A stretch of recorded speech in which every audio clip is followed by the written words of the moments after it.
Hello SPS Astrology lovers, this is Shankar Pratap Singh and you are watching SPS Astrology। दोस्तों आज मैं आपको बताने वाला हूं कि आपके बर्थ चार्ट में अगर 7th हाउस में कोई प्लेनेट होता है और वो अपने रेट्रोगेशन में होता है यानी वक्री होता है तो उसका क्या इम्पैक्ट आपकी लाइफ में पड़ता है। 7th हाउस को जैसे हम जानते हैं कि 7th हाउस का संबंध मैरिज से है, पार्टनरशिप से है, ट्रेड से है, अलियांस से है, नेगोशिएशन से है, डील से है।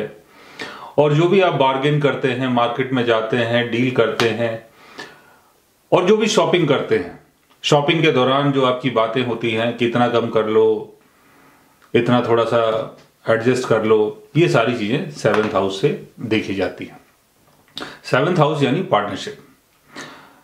तो वक्री प्लेनेट अगर 7th हाउस में होता है तो वक्री का मतलब होता है कि जब कोई ग्रह अपनी विपरीत दिशा की तरफ चलता है तो उसको हम वक्री बोलते हैं।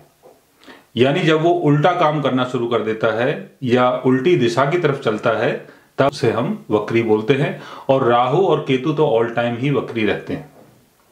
बट राहु और केतु की बात नहीं कर रहे हैं, इनके अलावा जो 7 ग्रह हैं उनकी बात कर रहे हैं। और इसमें सूर्य और चंद्र कभी वक्री नहीं होते हैं। तो कुल 5 ग्रह रहे जो वक्री होते हैं।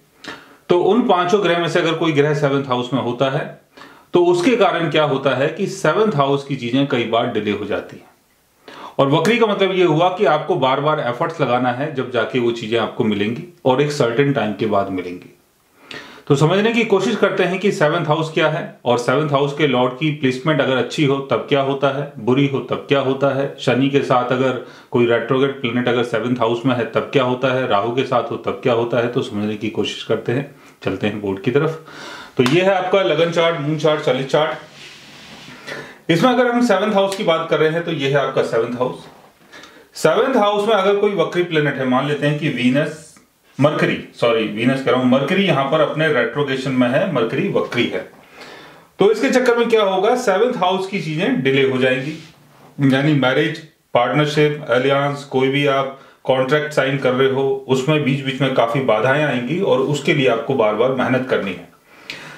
और इसके साथ अगर 7th हाउस का लॉर्ड अगर अपने ओन साइन में होता है, जैसे 7th हाउस का लॉर्ड मान लेते हैं कि जुपिटर है और यहां पर 12 नंबर साइन है, जुपिटर अपने ओन साइन में है।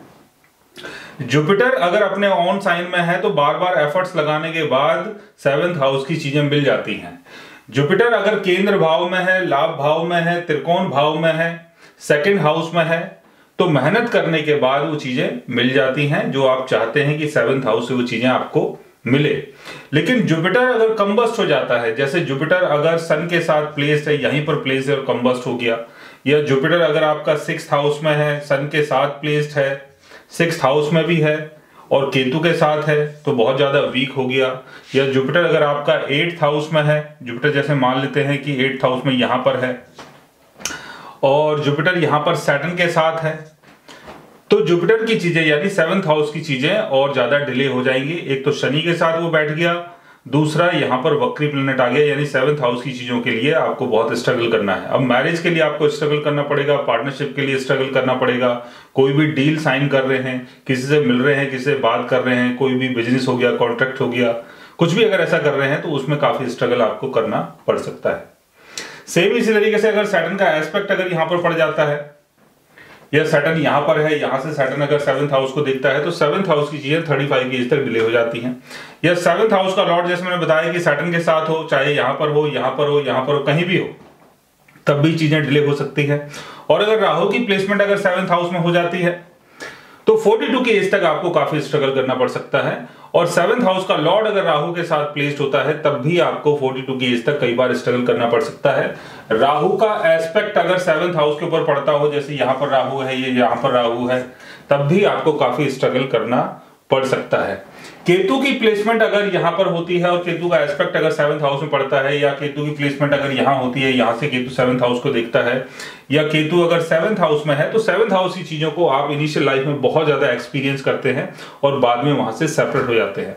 और यहां पर वक्री प्लेनेट अगर बैठा है तो ये दिखा रहा है कि काफी आपने स्ट्रगल किया है 7th हाउस की चीजों को बनाने के लिए, उसको मैनेज करने के लिए। लेकिन 7th हाउस का लॉर्ड अगर बेनिफिक साइन में प्लेस्ड हो, चाहे वो शनि के साथ हो 35 के बाद आपको सक्सेस मिलती है, राहु के साथ है 42 के बाद सक्सेस मिल जाती है, और अगर कंबस्ट हो गया है तो कुछ स्ट्रगल के बाद उन चीजों में बेनिफिट मिल जाता है। सो गाइस, आज मैंने आपको बताया कोई वक्री प्लेनेट अगर 7th हाउस में प्लेस्ड होता है तो उसके कारण आपको किन किन चीजों को फेस करना पड़ता है। अगर आप भी जानना चाहते हैं किसी ऐसे योग के बारे में तो उसके लिए आप हमारे चैनल को सब्सक्राइब कर सकते हैं। और अगर आप हमसे बात करना चाहें, कंसल्ट करना चाहें, पर्सनली हमसे मिलना चाहें तो आप हमारी वेबसाइट के थ्रू, हमारे ऐप के थ्रू हमसे मिल भी सकते हैं, बात भी कर सकते हैं, और गाइज आप हमसे कंसल्ट भी कर सकते हैं। So guys, take care, love you all and good bye.